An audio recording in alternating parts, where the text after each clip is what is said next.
자, 오늘 성경 말씀은 이제 이야기로 좀 전개가 되는데요. 여러분이 이제 가장 헷갈려 하시는 이름 중에 하나가 이 발락과 발람입니다. 목사님들도 많이 헷갈려 하시는 이름 중에 하나인데, 이 발락과 발람에 대한 이야기입니다. 이 발락은 모압 왕이에요. 모압 왕.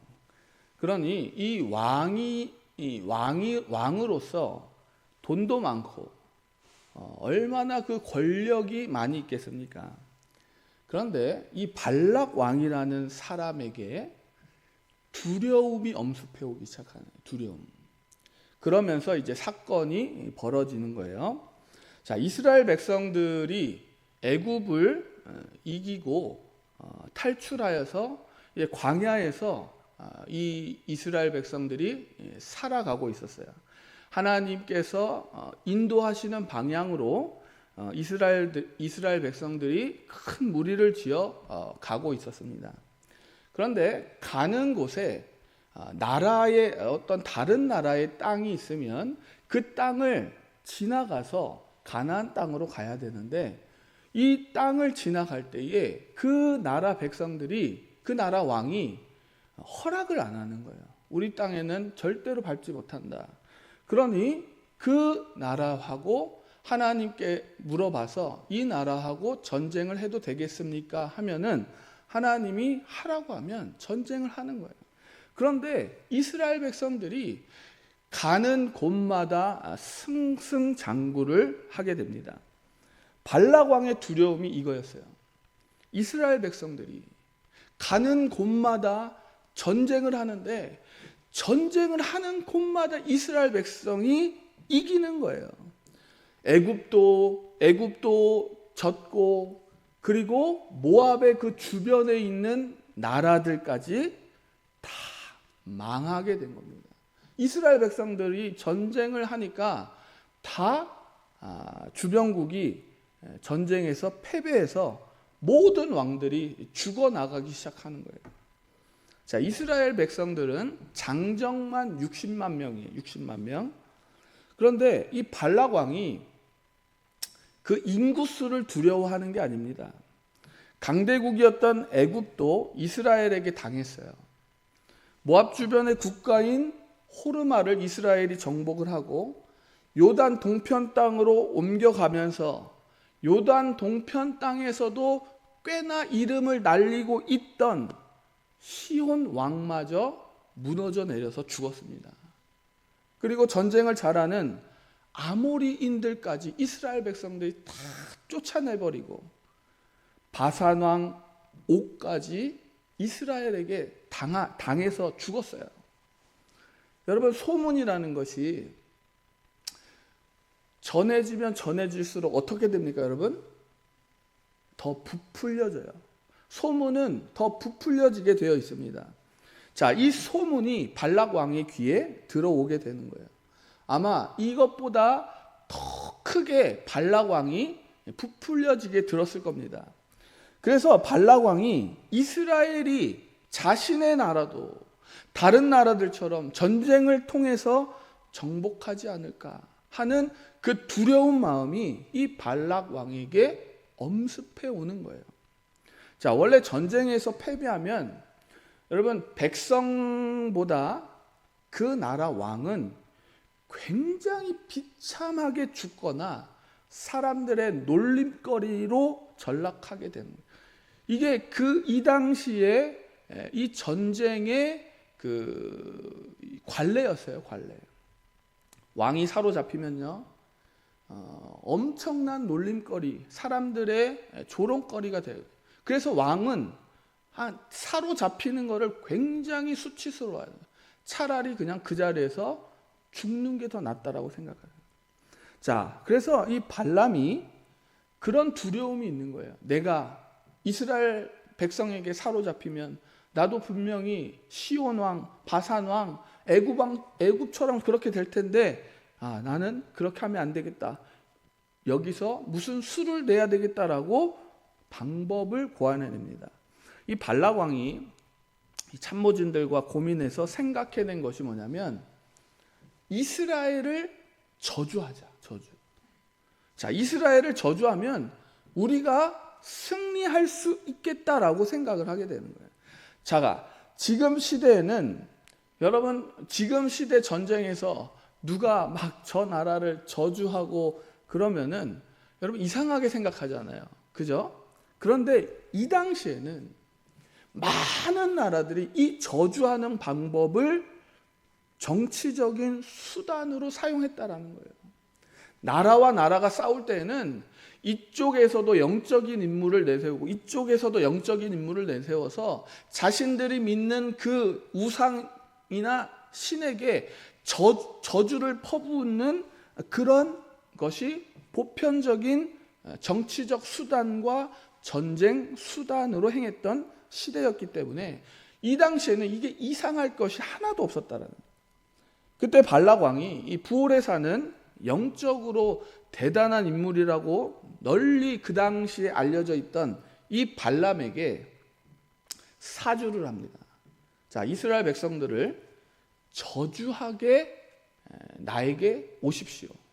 그러면 내가 당신에게 엄청난 많은 돈을 주겠습니다라고 말을 하는 거예요. 자, 발람은 이스라엘 백성이 아닙니다. 자, 이스라엘 백성이 아니라 발람은 이방인이에요. 이방인. 그런데 그가 어떻게 여호와 하나님의 말씀을 듣는 사람이 되었는지 그게 좀 의문이 들지만 아무튼 이 발람은 여호와 하나님을 알고 여호와 하나님의 말씀을 듣게 되었다라는 거예요. 자, 발람은 다른 나라들이 어려운 일을 당할 때, 그러니까 다른 나라 왕들이 어려운 일을 당할 때에 가장 먼저 찾는 영적인 사람 1순위였어요. 자, 이 발람을 뭐라고 말하냐면 점술가라고 말합니다. 점술가. 원래는 이 하나님의 말씀을 대언하는 사람을 누구라 그럽니까? 선지자라고 하잖아요. 선지자라고 하는데 이 발람은 성경에서 선지자라고 말한 적이 한 번도 없습니다. 점술가라고 말하자면 점을 쳐서 미래를 예견하는 자 정도로 보는 거예요. 그런데 그 쪽에서 엄청나게 영향력이 있는 인물이었다는 거죠. 지금으로 치면 우리가 알고 있는 예언가 중에 가장 유명한 사람이 누굽니까? 노스트라다무스. 그런 급의 인물이었다라는 거예요. 아무튼 이 발람은 여호와 하나님의 메시지를 받는 사람이었어요. 그래서 다른 사람들에게 그 메시지를 전하면서 신통하다는 소리를 들을 수 있는 사람이었어요. 그런데 이 발람은 여호와 하나님의 메시지를 다른 사람들에게 전하는데 그냥 전하는 게 아닙니다. 어떻게 전하냐면 돈을 받는 거예요. 돈을 받고 말씀을 전하는 겁니다. 자, 하나님께서 발람을 통해서 메시지를 전달하는 통로로 삼아 주셨는데 발람은 뭐예요? 그걸 돈벌이로 이용하는 거예요. 돈벌이로. 그러니까 돈을 나에게 갖고 오지 않으면 그 말을 주지 않는 거예요.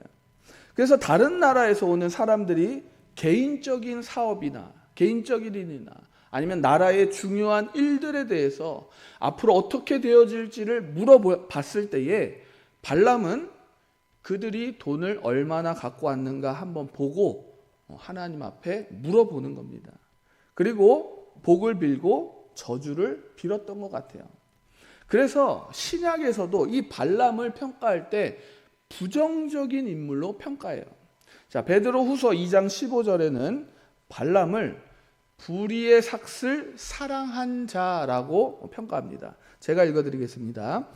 그들이 바른 길을 떠나 미혹되어 부올의 아들 발람의 길을 따르는도다. 그는 불의의 삭슬 사랑하다가 자기의 불법으로 말미암아 책망을 받되 말하지 못하는 나귀가 사람의 소리로 말하여 이 선지자의 미친 행동을 저지하였느니라. 자, 베드로는 뭐라고 말합니까? 불의의 삭슬 사랑한 자를 발람이라고 말하고 미친 행동을 하는 자라고 말하는. 자, 유다서 1장 11절에 이렇게 말합니다. 화 있을진저 이 사람들이여 가인의 길에 행하였으며 삭슬 위하여 발람의 어그러진 길로 몰려갔으며. 자, 발람이 얼마나 그 삭슬 바라는 사람인지를 아시겠죠? 자, 요한계시록 2장에는 예수님이 이렇게 말씀하십니다. 그러나 내게 두어 가지 책망할 것이 있나니 거기 내게 발람의 교훈을 지키는 자들이 있도다. 발람이 발락을 가르쳐 이스라엘 자손 앞에 걸림돌을 놓아 우상의 제물을 먹게 하였고 또 행음하게 하였느니라. 자, 발람이 하나님의 말씀을 전하는 그 일만 하는 그 온전한 사람이었다면 아마 신약의 평가는 달라졌을 거예요. 그러나 발람은 자신의 돈벌이를 위해서 하나님을 이용했던 사람이라는 거예요. 그래서 이 발락 왕은 이 소문을 들었습니다. 발람이 엄청 유명하다더라. 발람이 복을 비는 사람은 복을 받고 저주를 하는 사람은 저주를 받더라. 그런데 발람은 뭐예요? 발람에게 돈을 많이 줘야 된다더라. 자, 그래서 이 발락 왕은 이 소문을 근거로 이스라엘을 이길 수 있는 최고의 카드로 발람을 정한 거예요. 왜? 돈만 많이 주면 이스라엘을 저주할 사람이 바로 발람이기 때문이에요. 그래서 발락 왕은 돈을 많이 보내서 이 발람에게 이스라엘을 저주시키려고 말했던 인물입니다. 자, 발람은 그 지역에서 꽤나 영향력이 있는 영적 인물이에요. 왜냐하면 그가 말한 모든 것이 그대로 되었다는 소문이 많았기 때문에 그렇습니다. 이 소문을 듣고 많은 사람들이 발람을 찾는 거예요. 그런데 발람이 하는 모든 말이 진짜로 되었든 간에 그냥 소문이든 간에 그는 뭐예요? 하나님의 말씀을 돈벌이로 이용하는 점술가에 불과했던 사람이라는 거예요. 그래서 발락 왕은 발람을 초대할 때에 이렇게 말하면서 사람들에게 돈을 많이 보냅니다. 자, 오늘 우리가 읽지는 않았지만 22장 6절을 한번 찾아보시기 바랍니다. 민수기 22장 6절.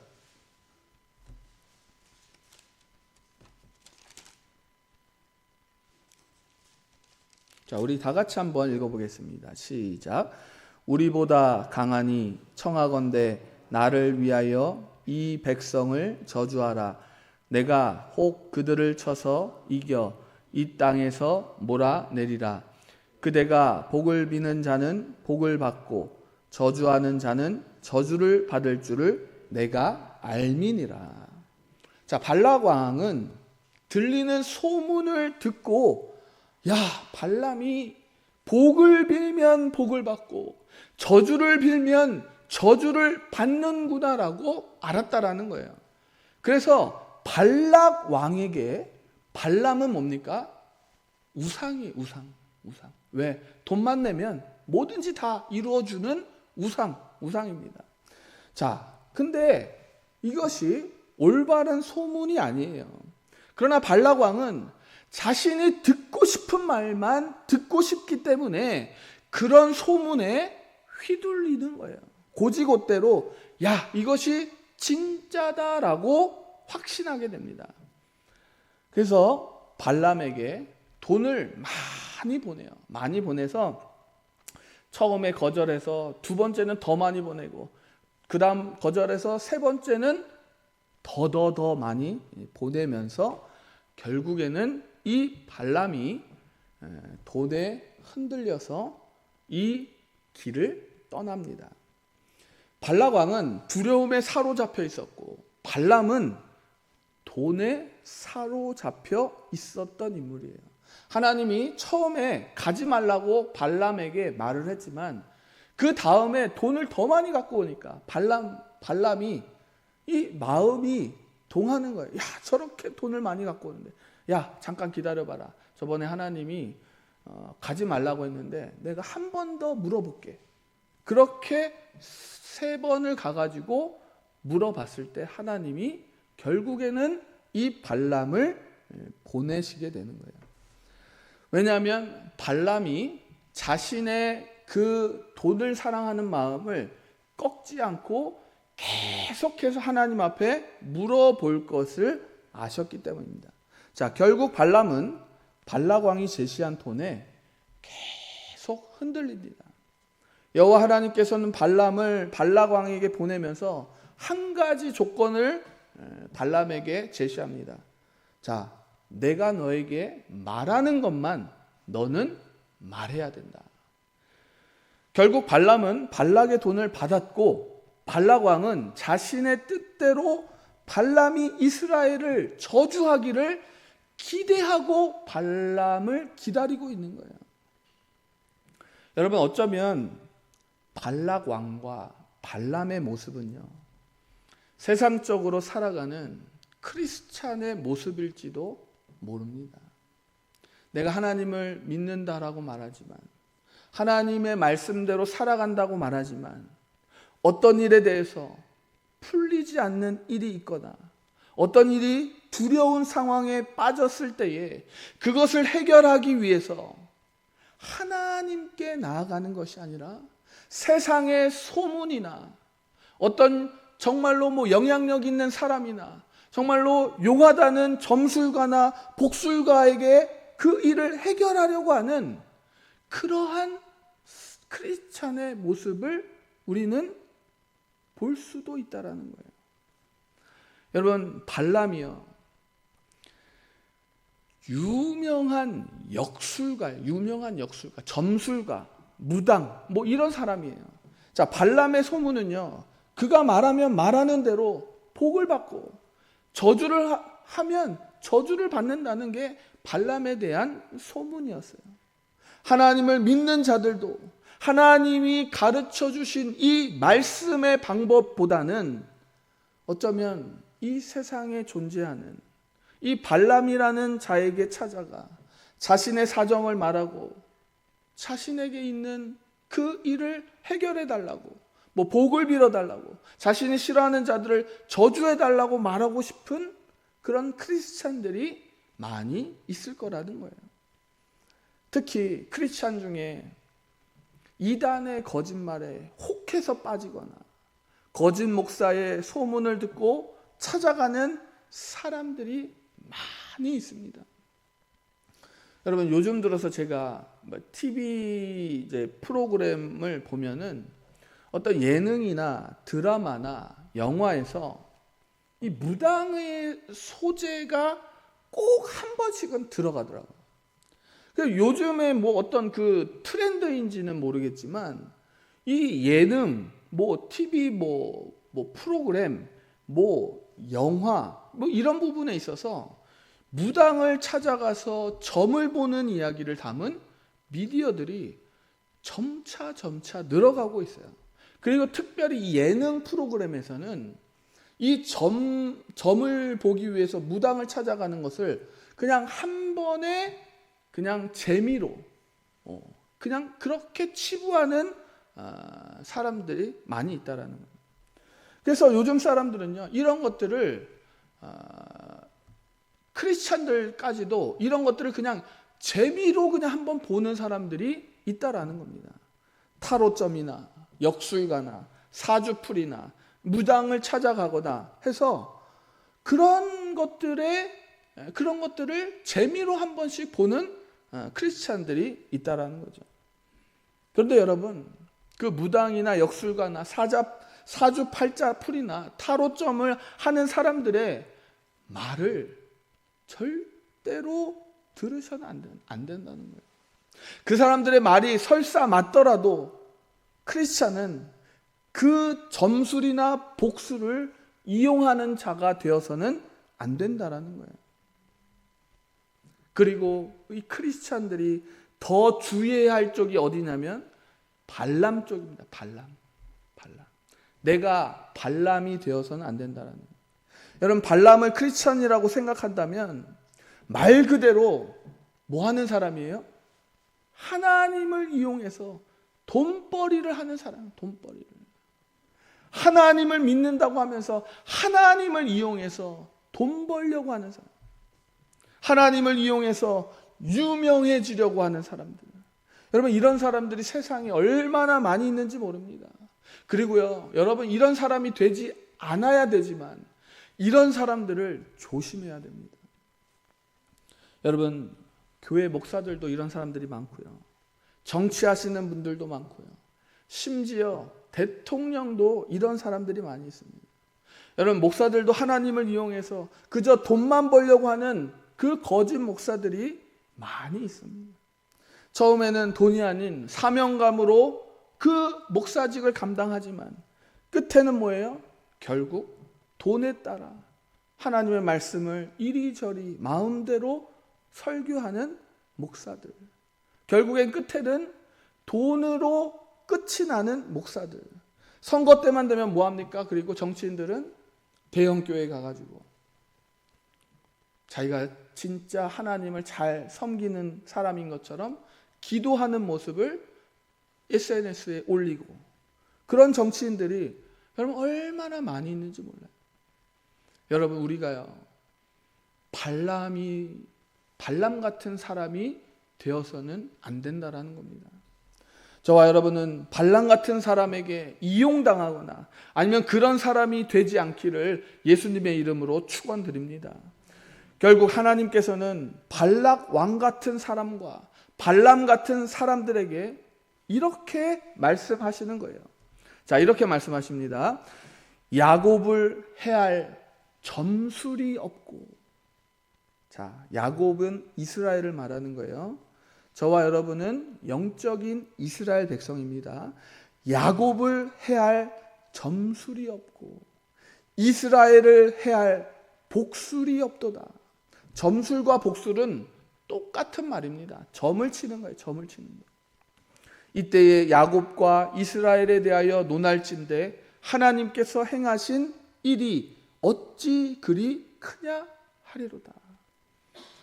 여러분, 우리가 하나님의 뜻대로 살아갈 때에 하나님께서 행하시는 역사를 믿는다면, 여러분, 세상의 점술가들과 무당들과 이단들이 하는 그 말이 100% 맞는다 할지라도 여러분, 그들의 말에 흔들리지 마시기를 예수님의 이름으로 축원드립니다. 여러분, 하나님이 행하시는 그 일에 비하면 점술과 복술은 아무 소용이 없다는 사실을 기억하셔야 돼요. 여러분, 그리고 저주 같은 말도 믿지 마시기 바랍니다. 무당이 말하는 너에게 저주가 있어서 네가 이렇게 된 거다, 아니면 신천지나 거짓 이단의 말들이 그런 말들 때문에 두려워서 벌벌 떨지 마시기 바랍니다. 여러분, 우리가요, 하나님 말씀 앞에 바로 서 있기만 하면 뭐라 그럽니까? 점술과 복술은 아무 소용이 없다라고 하나님이 말씀하십니다. 여러분, 우리는 이런 점치는 곳에 절대로 가면 안 된다라는 거예요. 그들이 하는 모든 말은 하나님이 하시는 말에 말하면 아무 소용이 없다라는 겁니다. 그들에게 어떤 효험이나 어떤 그런 것이 아무것도 없다라는 거예요. 누구에게? 하나님을 믿는 자들에게. 여러분, 세상의 일은 두 가지예요. 두 가지. 하나님께서 창조하신 섭리대로 되어지는 겁니다. 이것이 일반 은혜입니다. 일반 은혜. 자, 일반 은혜는 이런 거예요. 자, 공부를 열심히 하는 하나님을 믿는 사람과 하나님을 믿지 않는 사람이 있어요. 둘 다 공부를 열심히 해요. 그러면 둘 다 공부를 열심히 했는데 하나님을 믿는 애만 성적이 좋고 하나님을 믿지 않는 애는 아무리 공부 열심히 해도 성적이 안 좋아집니까? 아니에요. 일반 은혜는 하나님을 믿는 자와 하나님을 믿지 않는 자가 열심히 노력하면 얻는 것이 일반 은혜입니다. 그러나 하나님을 믿는 자들에게는 일반 은혜와 플러스 특별 은혜라는 것이 있어요. 특별 은혜. 공부를 열심히 한 하나님을 믿는 자들에게는 하나님께서 좋은 성적을 주시는 것과 하나님이 주시는 평안과 기쁨이 있다는 거예요. 평안과 기쁨. 여러분, 세상을 살아갈 때에 돈이 많으면 좋겠다, 건강이 좋으면 좋겠다 생각하시죠? 그래서 뭐 평안과 기쁨이 별거 아니라고 생각하시는 분들이 있으실지 모르겠지만, 여러분, 이 평안과 기쁨은요 굉장히 우리들에게 중요한 거예요. 중요한 거예요. 여러분, 가정에 평안과 기쁨이 없다라고 생각해 보세요. 내 안에 늘 조급한 마음이 있고 누구에게 쫓기는 마음이 있고 불안한 마음이 있고 그런 마음이 있다라고 생각해 보세요. 돈이 많이 있지만, 건강은 넘치지만, 아무리 대궐 같은 집에 살지만 초조하고 불안하고 경쟁의 스트레스에 그런 게 내 안에 있고 평안과 기쁨이 아무것도 없다라고 생각해 보십시오. 여러분, 그 사람들은요 정말 자기가 가지고 있는 돈을 다 써서라도 평안과 기쁨을 얻으려고 할 거예요. 여러분, 하나님이 주시는 평안과 기쁨은요 이 세상에서 절대로 작은 게 아닙니다. 정말로 중요한 문제예요. 여러분, 평안과 기쁨은요 절대로 그 무당이나 사주풀이나 타로점 같은 것에서 오는 것이 아님을 기억하시기 바랍니다. 오직 여호와 하나님께서 주시는 특별 은혜라는 사실을 기억하시기 바랍니다. 여호와 하나님의 말씀대로 순종하고 죄의 길에서 멀리 떠나는 사람은 하나님의 사랑을 깨달아가고 그로 인해서 얻는 하나님이 주시는 평안과 기쁨을 누리게 되어지는 거예요. 사랑하는 성도 여러분, 저와 여러분이 하나님을 섬기는 것을 발락과 발람처럼 두려울 때에만, 아니면 돈 때문에 하나님 앞에 나와서는 안 된다라는 겁니다.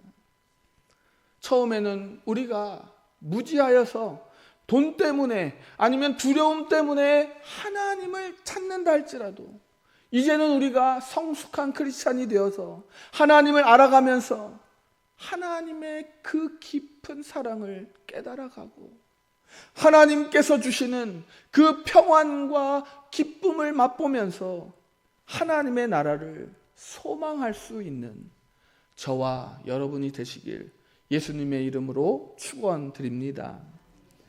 우리 시간 찬송가 70